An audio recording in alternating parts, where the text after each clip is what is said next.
মারমা সম্প্রদায় এই সাংরাইশ উৎসব পালন করে থাকেন। উৎসবকে ঘিরে পাহাড়ি পল্লীগুলোতে চলছে নানা আয়োজন। শেষ মুহূর্তের কেনাকাটায় ব্যস্ত সময় পার করছেন মারমা তরুণ তরুণীরা। বান্দরবান থেকে রিজবি রাহাতের প্রতিবেদনে দেখবেন বাকিটা। পার্বত্যাঞ্চলের বাসিন্দা মারমা সম্প্রদায়ের অন্যতম ধর্মীয় উৎসব সাংগ্রাই। নতুন বছরকে স্বাগত জানানোর এই উৎসব আর মাত্র কয়েকদিন পরেই শুরু হবে। তারই প্রেক্ষিতে মারমা পল্লীগুলো এখন নানা আয়োজনে ব্যস্ত। বিভিন্ন ক্যাং ও বিহারে চলছে পরিষ্কার পরিচ্ছন্নতার কাজ। উৎসবকে ঘিরে মারমা তরুণ তরুণীদের মধ্যে বইছে আনন্দের আবহ। সবাই মেয়েরা প্রস্তুতি নিচ্ছে, এখনো প্রস্তুতি চলতেছে, সামনে আরো প্রস্তুতি চলবে। আমরা শুধু অপেক্ষায় আছি আমাদের সাংগ্রাইটা কখন হবে। আমরা অনেক ফ্রেন্ডরা মিলে ঘুরবো, খাবো, তারপর হচ্ছে অনেক আনন্দ করবো। জ্যেষ্ঠ থেকে শুরু করে একেবারে বাচ্চা কাচ্চা পর্যন্ত সবাই মিলে কেনাকাটার যে আনন্দ সেটা আমরা এখন থেকেই শুরু করে দিয়েছি। সাংগ্রাইকে ঘিরে চলছে শেষ মুহূর্তের কেনাকাটা। বেচা বিক্রি বাড়ায় খুশি ব্যবসায়ীরা। কতগুলো বেশি চলে আমাদের সাংগ্রাইয়ের জন্য আর কি, আর টুকটাক আমাদের 3 পিসও চলে। বছরে আমাদের আগের তুলনায় বেচা কেনাটা বুম পড়ে গেছে বেশি। উৎসবের 7 দিনব্যাপী বর্ণাঢ্য আয়োজনের কথা জানালেন আয়োজক কমিটির সভাপতি। আর উৎসবকে নিরাপদ ও নির্বিঘ্ন করতে নানা পদক্ষেপ নেয়ার কথা জানায় পুলিশ। 7 দিনের একটা কর্মসূচি গ্রহণ করেছি। 13 তারিখের র্যালির মাধ্যমে এবং 14 তারিখে বুদ্ধ স্নানের মাধ্যমে আমাদের কর্মসূচিগুলো আমরা পালন করব। 3 স্তরের আমাদের নিরাপত্তা ব্যবস্থা আছে।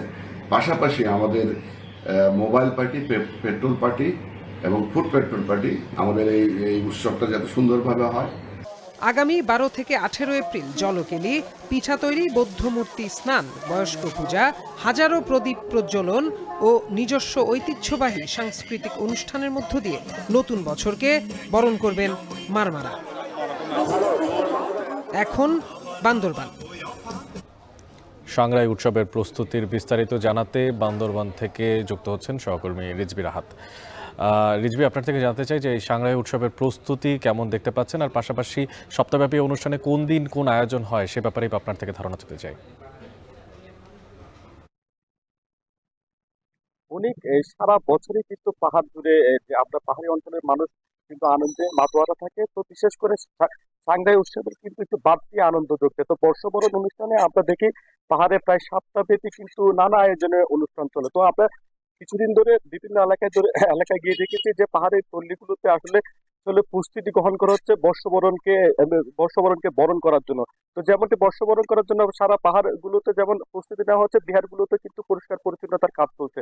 তো বিশেষ করে যারা মারমা তরুণ তরুণীরা কিন্তু কেনাকাটায় ব্যস্ত রয়েছে। তো এইসব উৎসবের কারণে কিন্তু বাড়তি বেচা কেনা যেমন হচ্ছে, তেমনি শেষ মুহূর্তে কিন্তু বেচা কেনা বাজারে যেমনটা বেড়েছে, তেমনটি ঘরে ঘরে একটু আনন্দ বাজার। আগামীকাল ফুল বিজুর মাধ্যমে কিন্তু ওই সাংগ্রাই বৈশাখী উৎসব অনুষ্ঠিত হবে। তো 13 তারিখ একটি সাংগ্রাই র্যালি এবং লোকজ সংস্কৃতির মাধ্যমে রাজার মাঠ থেকে আনুষ্ঠানিকতা শুরু হবে।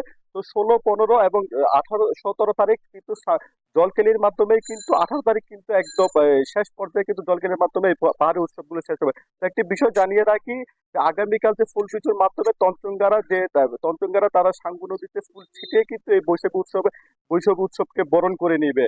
তো বিকেলে কিন্তু গিলা খেলার মাধ্যমেও কিন্তু স্থানীয় রেচা বাজারে কিন্তু গিলা খেলার মাধ্যমে কিন্তু তারা অনুষ্ঠানটি উৎসব করবে। বিশেষ করে বান্দরবান রাজার মাঠ এলাকাতে কিন্তু আমাদের 3 দিন ব্যাপী কিন্তু জলকেলির মাধ্যমে এই অনুষ্ঠান হয়ে থাকে। তো বর্ষবরণে একটি বিষয় জানিয়ে রাখি, মারমা তরুণ তরুণীরা সাংগ্রাই উৎসব আসলে কিন্তু পাহাড়ে নানা আয়োজন করে থাকে। তো বিশেষ করে আমরা দেখতে পেয়েছি রাজার মাঠ বা আশেপাশে এলাকাগুলোতে কিন্তু সাজসজ্জা রয়েছে। তো বিহার গুলোতে পরিষ্কার পরিচ্ছন্নতার কাজ চলছে এবং পাহাড়গুলোতেও কিন্তু এখন আনন্দ মাতোয়ারা বিভিন্ন যে জনগোষ্ঠীর মানুষ রয়েছে কিন্তু তারা কিন্তু কেনাকাটায় ব্যস্ত রয়েছে বাজারে। তো এই ছিল আমার কাছে বান্দরবান থেকে সবশেষ তথ্য।